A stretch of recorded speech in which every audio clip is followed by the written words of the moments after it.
What's the meaning of best-selling?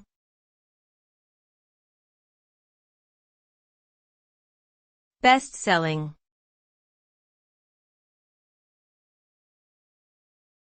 Best-selling.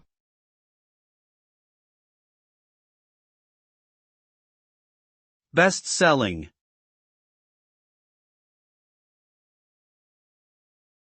Best-selling.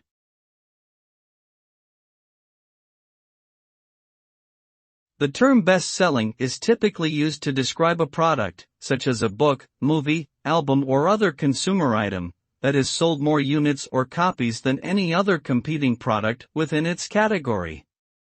Essentially, it refers to the level of success and popularity achieved by a particular product in terms of sales figures.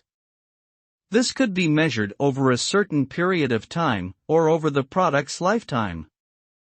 Bestsellers are often associated with high quality, and can command a premium price point due to their popularity. Achieving bestseller status is often seen as a major milestone for artists, authors and other creators, as it signifies widespread appeal and recognition among consumers.